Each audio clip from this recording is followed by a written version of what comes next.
Bonjour à tous et bienvenue sur la Minute Conseil Assurance, le podcast de l'agence Mendes, votre courtier en assurance en Suisse romande. Je suis Alexandre et aujourd'hui je suis accompagné de Johanna. Bonjour Johanna.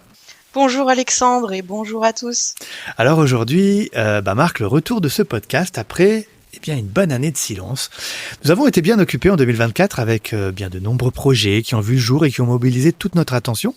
Mais avec Johanna, on avait toujours le podcast en tête durant ces derniers mois et c'est avec un grand plaisir aujourd'hui qu'on vous retrouve pour parler d'assurance et de prévoyance. Et cette semaine, nous allons parler d'un sujet qui revient régulièrement dans ce podcast, non pas parce que nous aimons rabâcher les choses, mais plutôt parce qu'il y a souvent des changements. Et ce sujet, c'est le troisième pilier. Comme je le disais, des changements ont eu lieu pour cette nouvelle année et Johanna va nous expliquer tout ce qui a évolué. Déjà, Johanna, est-ce que tu peux nous faire un rapide rappel sur ce qu'est un troisième pilier et à qui il s'adresse en particulier ? Bien sûr Alexandre. Alors le troisième pilier, c'est un produit d'épargne et de prévoyance qui permet à une personne, qu'elle soit salariée ou indépendante, de combler les lacunes du premier et du deuxième pilier pour compléter ses revenus à la retraite. Ce pilier devient de plus en plus indispensable en Suisse pour maintenir un niveau de revenu confortable à la retraite.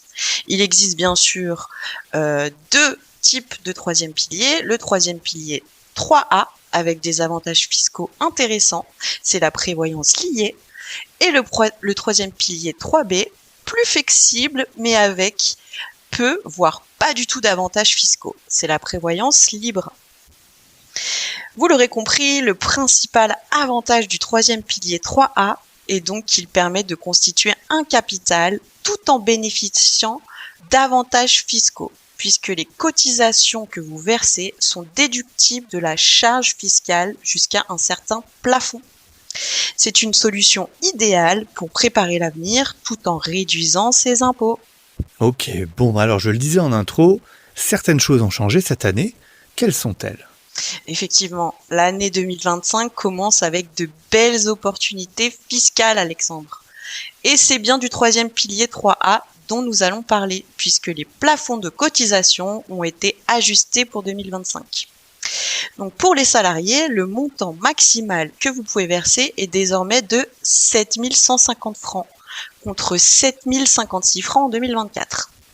Pour les indépendants, ce plafond est fixé à 20% du revenu net avec un plafond maximal en 2025 de 35 750 francs.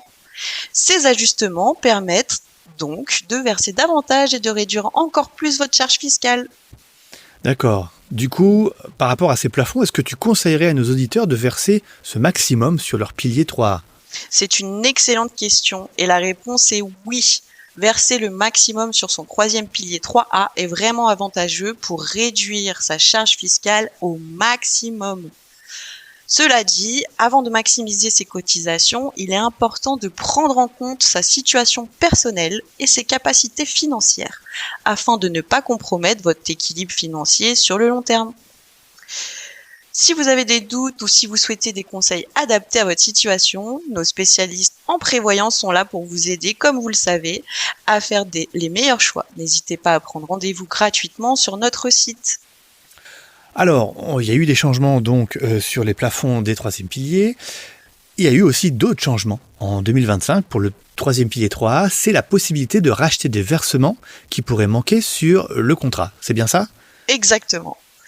Une des grandes nouveautés pour 2025, c'est la possibilité de racheter des cotisations manquantes sur son troisième pilier 3A. C'est inédit, Alexandre. Cela peut être particulièrement utile si vous avez eu des périodes où vous n'avez pas pu cotiser, si vos revenus étaient plus faibles ou même si vous avez connu une interruption de travail, par exemple. Le rachat permet donc de combler ces lacunes et d'optimiser votre épargne, tout en maximisant votre avantage fiscaux. Alors, comme vous le voyez, ce sont de grands changements pour cette nouvelle année. Au niveau de la prévoyance, en tout cas, si vous souhaitez souscrire un troisième pilier ou simplement avoir des renseignements sur ce que vous pouvez faire en matière de prévoyance, notre équipe se tient à votre disposition pour répondre à vos questions ou vous faire des offres comparatives, tout cela gratuitement. Nous vous invitons donc à nous contacter sur notre site ou via le lien que vous trouverez en description de cet épisode. Johanna, un très grand merci à toi. Merci à toi Alexandre et merci à vous qui nous écoutez. Nous vous souhaitons tous une bonne fin de semaine et vous donnons rendez-vous la semaine prochaine. À bientôt.